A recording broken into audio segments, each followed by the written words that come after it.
السلام عليكم، كل سنة وانتم طيبين. رمضان، يا أهلا يا أهلا يا رمضان.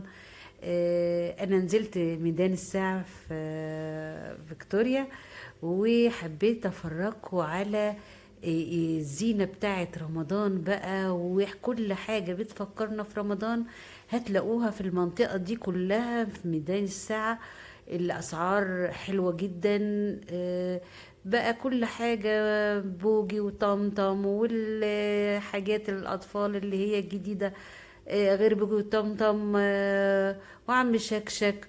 كل اللعب اللي احنا شفناها أيام رمضان هتلاقوها، وهتلاقوا الفوانيس بقى بكل الأشكال وكل الأحجام وكل الخامات، من القماش ومن المصنعة زي ما كانت أيام زمان.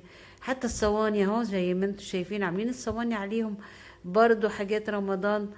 كل اللعب هنا أسعارها حلوة يا جماعة. يا ريت تنزلوا وتجيبوا لولادكم حاجات بسيطة كده، وأسعارها على فكرة مش غالية، وعلى كل المستويات موجود.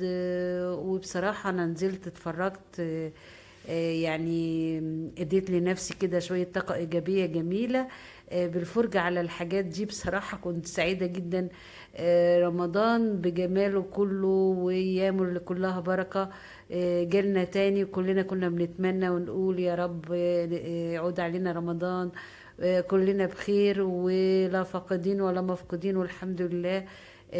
رمضان هيهل علينا وكلنا هنشوف رمضان مع بعض، وهنقعد بقى ننزل الجامع ونصلي في صلاة بقى التراويح وصلاة القيام، نسترجع كده الذكريات الحلوة والأيام الجميلة.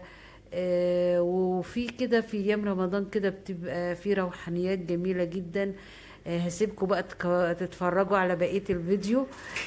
بس حبيت أقول لكم كل سنة وانتم طيبين، لأني فرحانة جدا بقدوم رمضان علينا، ويا رب كده أيام تكون سعيدة على الكل. أسيبكم مع الفيديو. كل سنة وانتم طيبين.